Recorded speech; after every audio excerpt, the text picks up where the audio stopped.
Welcome to the Spitfire Ground, St Lawrence, home of the Canterbury Cricket Week, the world's oldest cricket festival in the world, and this year sees the 162nd year of the Canterbury Cricket Week.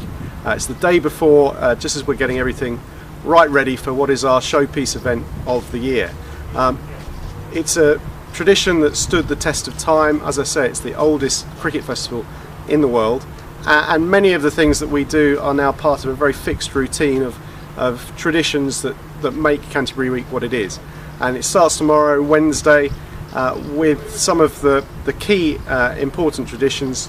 Tomorrow lunchtime we're likely to make an announcement about county caps. Tomorrow tea time, the traditional supporters club wreath laying, remembering those who gave their lives in the world wars. And then on Thursday is KMFM Ladies Day, where we have the fiercely contested ladies fashion in the outfield, which includes the hat competition. And on Thursday lunchtime we always have a marching band, and there'll be a marching band here on Thursday lunchtime. And then on Friday we have a Made in Kent exhibition celebrating all that's great in this county and some of the great county's finest produce. Then going into Monday, we've got a new addition to Canterbury Week this year, and for the first time we will have a Battle of Britain memorial match, and that's part of our sponsorship with Shepherd Neame.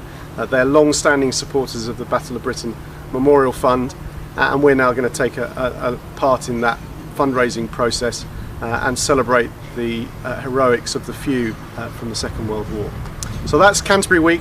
It's been a busy time around the club. Apart from that, obviously last week we had the very disappointing occasion on Thursday with the floodlight failure in our game against the Warwickshire Bears. We are conducting an investigation into why that happened.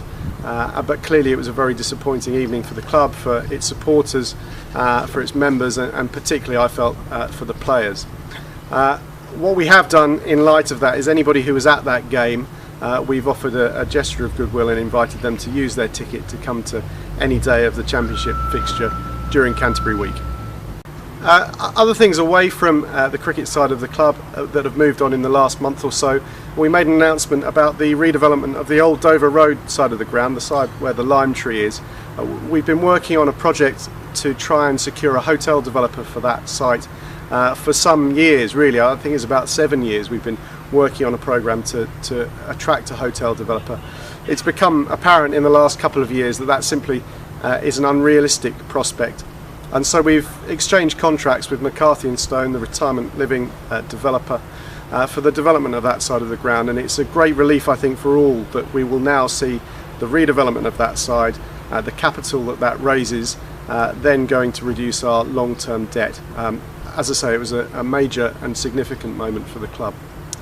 Coupled with that, we've had some exciting news at Beckenham as well. We've been working away at Beckenham. We've been there for 12 years as a ground. And we've been operating that ground throughout. In February this year we took the decision to mothball the ground, and that's actually prompted everybody really to look again with renewed focus at how we can take that ground forward. And in the last couple of weeks we've signed contracts with Leander, the landowner, to work with Linden Homes and Galliford Try, two large companies who will help redevelop the whole of that ground.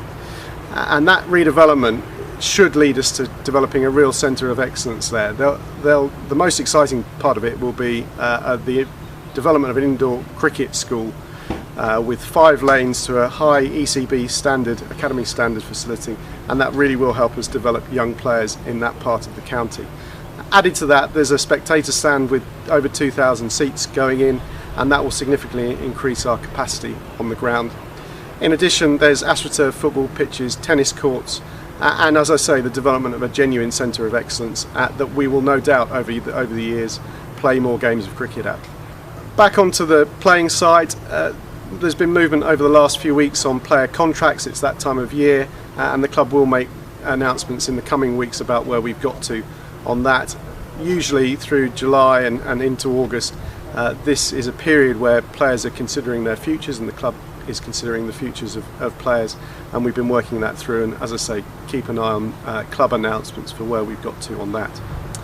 And finally, I think it's worth saying something about England and their successes. I'm sure you, like me, have followed every moment of the Ashes summer and delighted that England have an unassailable 3-0 lead in the Ashes, and I'm sure all will have one eye on what's going on at the Oval, even if they're here at Canterbury for Canterbury Week.